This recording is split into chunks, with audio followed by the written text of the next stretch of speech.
Hey, what's going on, everybody? Dr. Strong, and today I want to talk to you about 7 things that improving your gut health can help with. Now, I'm making these videos very rudimentary, and so I'm going to be talking to the camera. There's not going to be any slides or anything like that pop up.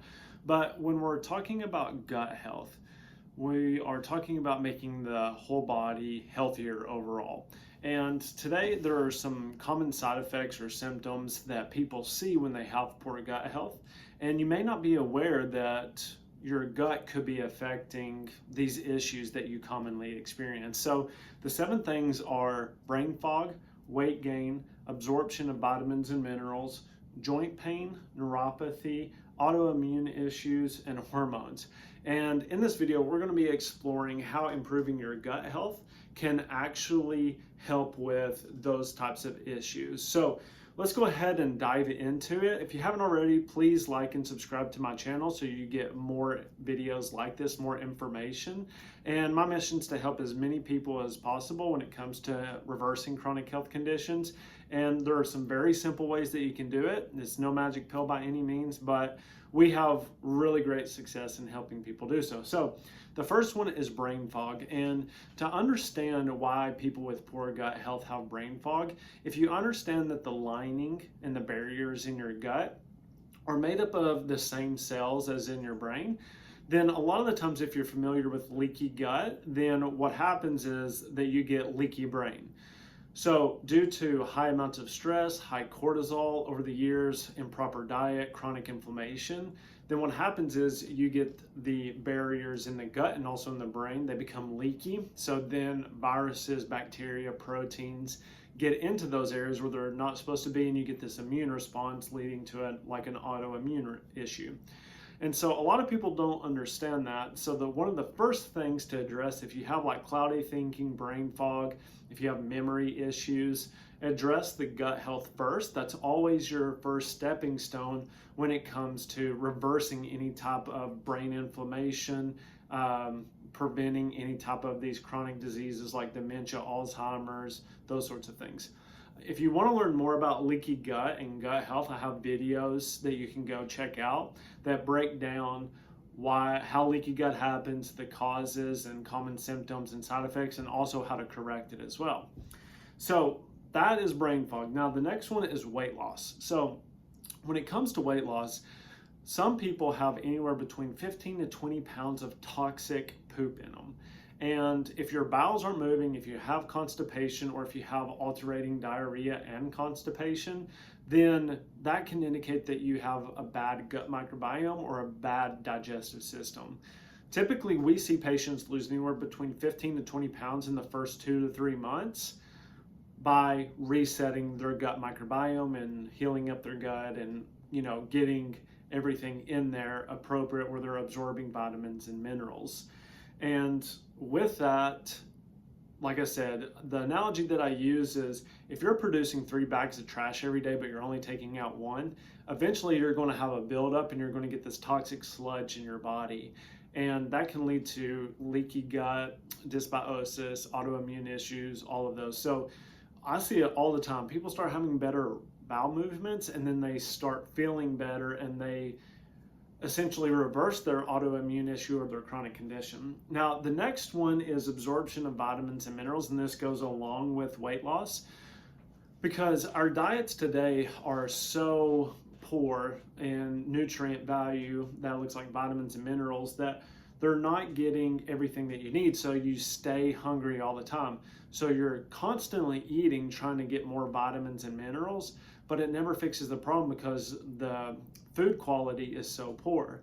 And that's where supplementation can come in with vitamins and minerals. A lot of the times when people are on our programs, they say that they're not as hungry as much. And a lot of that is due to that now that you have the appropriate amounts of vitamins and minerals, then you don't have to worry about eating empty calories all the time. So when you heal up the gut lining as well, now you can really absorb those nutrients more effectively and you'll get weight loss and you'll reverse any vitamin deficiencies that you have. And then the next one is joint pain. So there's a huge correlation between osteoarthritis and rheumatoid arthritis between gut health when it comes to leaky gut or dysbiosis. Because what happens if you have those issues, then you get these viruses, bacteria, and proteins that go into the bloodstream because they're not sealed off in the gut, and then they end up going to all the joints in your body. And so while they're in those joints, what they'll do is they'll cause inflammation that can cause like the osteophytes or the bone spurs. And basically that is the way for your body to wall it off, is depositing calcium and creating those osteophytes. So being able to reduce that and reduce the inflammation throughout your body is key in order to helping reverse those conditions. And a lot of people just don't know that that's how you do it, but we've seen multiple patients who go through a gut program and then they say their joints feel better. They don't feel as achy all the time. Even when the weather comes, they've noticed that they have relief off of their joints. So a lot of people just don't understand that that can affect it as well. And most people think there's nothing you can do when there is. And then neuropathy. So this is something that we specifically treat here in this office. And with that, a lot of the times your gut health, like I said, causes systemic inflammation. So it can cause almost anything, like we talked about, joint pain, weight gain, brain fog, but it can also affect the nerves in your hands and your feet. And so typically you have to eliminate bacteria, viruses, heavy metals, parasites in order to reduce the inflammation and to reduce the root cause of what's going on. And so we see that some people have a correlation, about 20 to 30% of our patients have a correlation of neuropathy along with gut health issues that have to be addressed in order for them to get better. And with that comes, diabetes is obviously a huge cause in reducing simple sugars, because you're feeding candida and those bacteria and parasites, and that can just expedite it. So there's a whole big underlying issue that needs to be addressed that most doctors aren't addressing. And autoimmune issues. So like I've talked about, a lot of these autoimmune issues are actually a primary gut problem. And then whether it's your thyroid, whether it's your liver, whether it's your brain, whether it's, any other organ or joint or muscle in your body, a lot of these autoimmune issues actually stem from the gut.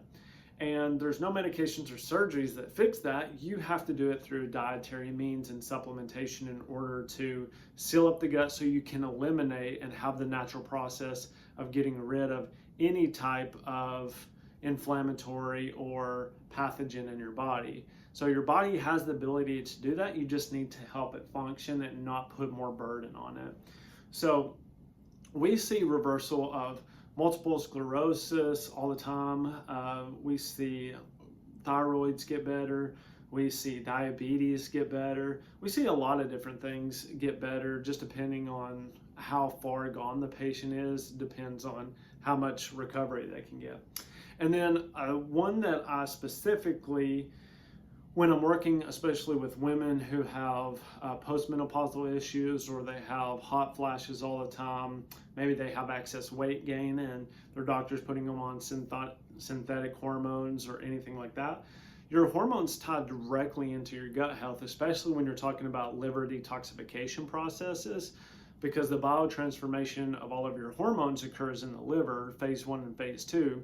But if your liver, because you've got so much stool back up and you've got like this leaky gut and you've got inflammation, it's constantly having to try to detoxify the body. And what it does, it puts all of its other functions on standby, so producing the correct amounts of estrogens, testosterones, progesterones. Now, those are made in like your sex organs and your adrenal glands, but the biotransformation and the activation and methylation happens in your liver. So if you have fatty liver, if you have chronic liver disease, then a lot of the times you're going to sacrifice those proper hormonal transfers and methylation pathways in order to try to detoxify the body, because the primary issue is that you're so toxic that you've got to get that out before you can even focus on anything else.